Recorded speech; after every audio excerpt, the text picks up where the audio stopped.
Hi guys, it's Isaiah again.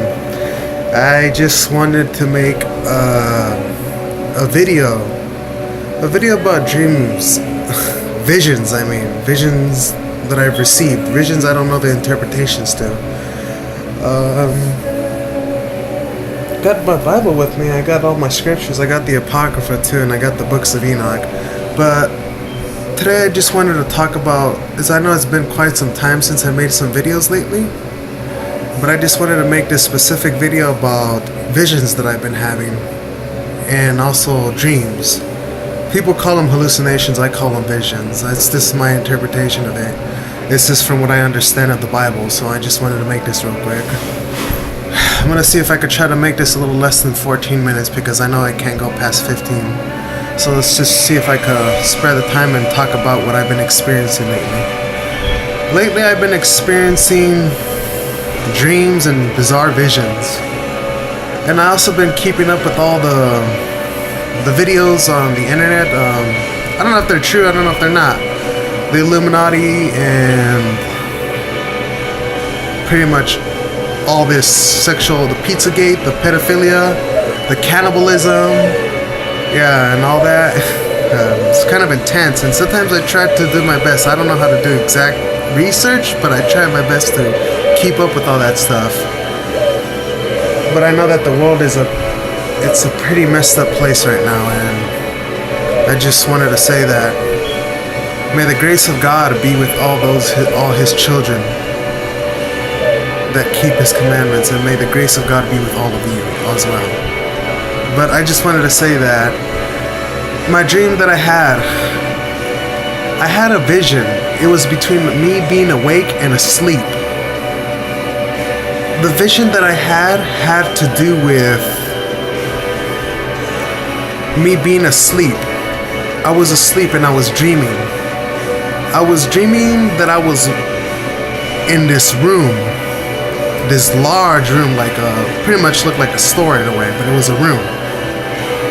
And it was me and a group of people. It was me and people, pretty much humans, and there was these other people who looked just alike like everyone else.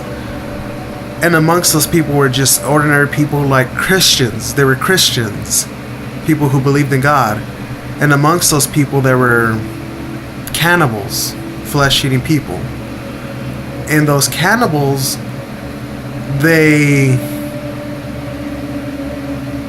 took a form, and the cannibals that took the form they took a demonic form, like this. They still looked like they had the human body, but like in a deformed manner. And they took this demonic form, and they started killing everybody in the room except the cannibals, because they were the cannibals.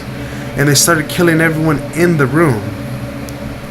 And after they started killing everyone in the room, they started eating their flesh, and they tore through their flesh like cake, like when you just dip your hand in a cake. It was horrific. And as I was visioning that, I woke up from the vision, and I was still in a vision. And as I woke up from the vision that I was envisioning, I was walking to a park. And the people, I live in California. I live in a small county known as Monterey County. It's only 5 hours away from LA, Los Angeles, and like 2 hours away from San Francisco. And people around here, well, from what I see, a lot of people don't like me because my religious beliefs, and a lot of people hate God. They don't want nothing to do with God. Every now and then I'll run in here and there, decent people, but the dream that's my point is that when I was walking around out of the vision, when I woke out of the vision, I was still in another vision that awoke me from the first vision. And the second vision is I was walking in a park, and all these people were around me. They looked normal, but they took a deformed appearance. And those people, the vision, the dream that I had, that was like between awake and I call it a vision, some people call it a dream. It was between me and being awake and asleep. I was like halfway asleep and halfway awake. I don't know what it's called, but all I know is that people people were demonic. People that I live around, I can't trust no one. I can't even trust my own family. And I am still living in the house, but I choose to get my own place eventually. The dream interpreted that after I woke up from that dream of the cannibals, those monsters, they were literally monsters practically, that were eating the Christians and all those religious believers. After I had awoke from that vision, I was still in another vision that awoke me from that vision, and that vision was interpretation for the people that I live around in California. That everyone are practically almost a lot of people, you can't trust anyone because all you know is that people are cannibals.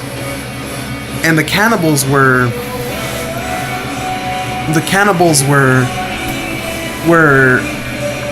eat people, and the majority of people in the world don't even know that they're eating flesh. McDonald's and people eat human feces, people eat all sorts of type of things, and the majority of them don't even know what they're eating half of the time. When they're eating McDonald's, when they're eating Burger King, when they're going to a restaurant, Applebee's, anywhere, even the people who serve the food don't even know what they're eating. They're eating flesh. People, the governments of the world, the kings, the vision that I had, the kings of the world put flesh in all the food. It doesn't matter whether you're from America, whether you're a foreign nation. Anyone who is bound to have an addiction for food, it's not because they're put on medication. It's not because they have an eating disorder. It's because it's flesh. They like flesh. I notice this because I'm a victim of it myself. Every now and then when I'm eating hot Cheetos, or if I'm eating something that shouldn't be eaten, I have cravings for flesh. I have cravings for food. And for some reason, whenever I'm eating meat or egg, or the way the yolk looks, I have cravings for human flesh. Whenever I see a human cut, my blood rushes and I feel like I can't even control my own hunger. Sometimes I'll even pick the food out of the food. If it's meat, I'll pick it off the floor. And I used to be that way. And still to this day, a little bit of that eating disorder still hangs on to me. It's because they're putting flesh in your food. They're putting flesh in what you eat. And people are cannibals, some people, and the majority of people in this world could be cannibals whether they know it or not. But the thing is that what I notice is that some of them eat raw flesh. They'll give them temptations, they'll give them fetishes and cravings for raw flesh, like raw meat that you'll buy from a store. And sometimes I feel like whenever I eat meat, I want to eat flesh. I want to eat human flesh. And sometimes I feel like I want to take a bite out of a person, like I'm ready for the real thing now. Like I'm ready for the real body, raw flesh. And it's nothing good. And I believe sometimes those chemtrails that you see in the sky, many people consider them, they have their own point of views for what those chemtrails are. Some believe that the chemtrails are to cover up the signs of heaven, the end time signs that you see in the sky, that those chemtrails. Some believe that the chemtrails are pretty much, they're spreading chemicals in the air to experiment, and that's what gives people cancer. And that's what gives a lot of people sick, and people tend to die of those chemtrails. That's true. And then there is an interpretation of my own, that chemtrails tends to do something in the mind. I had another dream and another vision that I was walking. These planes were flying around, and the chemtrails, those planes had this modern technology that would spread chemicals in the air. And those chemicals would spread so much chemicals that it would do something, and sometimes you would get cravings, kind of like when you would have a tinfoil on your head.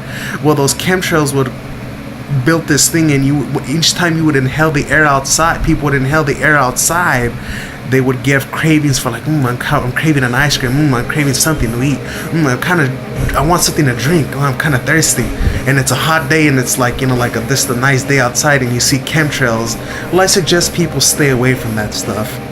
Even if you want to wear a mask, that's up to you. That's me personally. I try to be careful in what I'm inhaling outside. I try to stay away from smoke and other things like that because it does something to your brain whenever you intend to inhale it. Besides that, the people that crave flesh, and the point of this video is to expose and to give you my point of view of pretty much my point of view of what's in food, what's in the industry, what people are doing in the world. And people around me do hate God, but they conceal. They can't recognize their primary agenda. They can't. And they come off as the nice guys too. Anything you say has to be nice. Anything you, of course, you see against their group will be, those people will be considered insane. I've said against their groups. I've said against a lot of people. This ordinary people. These people, you can't even tell if they're Satanists or not. They look like ordinary people. They look like average people. And the thing is that you can't even tell them apart. These people could be your neighbor. You can't trust anyone. And the thing, my advice for people out there is, I think the most dangerous places you don't want to be in the world are the most calm ones. The calm places where people are just normal. I think the normal ones are the most insane ones. So if people could try to figure out where I'm coming from, and you can put it in the comment section, then please comment below and tell me what you think. And yes, people have diagnosed me schizophrenic ever since I was little, because when I was little, I never wanted to eat the food that people would eat. I would always stay away from fish, pig, and I didn't believe in a God. I didn't know who God was. I didn't know what the Bible was, and until I grew older, I finally realized the things that I hated when I was little that I didn't want to eat were actually impure foods that the Bible talks about. And I always had a strong mindset as a kid, even though that I was a very innocent one. I always had a strong mindset, and I would look at the cartoons that people look at nowadays and look at then, demonic. And I always considered that the kids that were around me were under like this demonic mind control, that the parents would abuse them. Still to this day, they abuse them. And the cannibals, I live with people that, whether you want to believe me or not, I live around people that eat that stuff, and I am a victim of it too, because I know what's in the food. It's not normal. I could try to pray over the food and see if he could bless it and turn that food into something else, see if God and Jesus could turn it into something else, but it's more likely it won't happen. So be careful for what you eat. Try to eat organic, but even if that, sometimes they'll contaminate your water and put rat poison in it. Now, I believe that the governments and the kings of this world, the elitists or the Illuminati, whatever you want to call them, they're the ones that are in control of everything. I still believe the earth is God's, but I've given up on it because God has departed himself from this side of creation. And I believe that Satan is pretty much, because people consider Satan the G-God, the mini G-God of this world. I consider it his playground. It's his playground, but I don't think he's the God of this world. God will always forevermore be the God of this world. And yet I am still learning about the Bible. I'm still trying to study, and eventually I do plan to do a little more research on the scriptures, on studying, Bible study. And yes, I don't go to church, and I'm not a Christian. I am spiritual though. I do believe what the Christians believe. I just don't believe in I just don't consider myself one yet. Not until I'm ready to be a Christian. And my name is Ken, by the way. People know me by Isaiah because that was who I once was known by. But my name is Ken, by the way. Hope you guys watched this video, and I hope it was very informative. Knowing that I sometimes tend to get a little off topic and go from one subject to the other, that's me. It's the medication. They diagnosed me when I was a little kid, and I was considered bipolar and all this. But there is no such thing as mental illness. I believe the medication that they put you on is the mental illness. The medication is what gives you. That's why they call it pharmakia, because it's a Greek word. It's a Greek word for pharmacy, and it's sorcery. So yes, people around here practice sorcery. Just pray for me, and I'll be praying for you guys. Hope you guys enjoyed the video, and I hope this helps you. Very informative, I hope. Bye.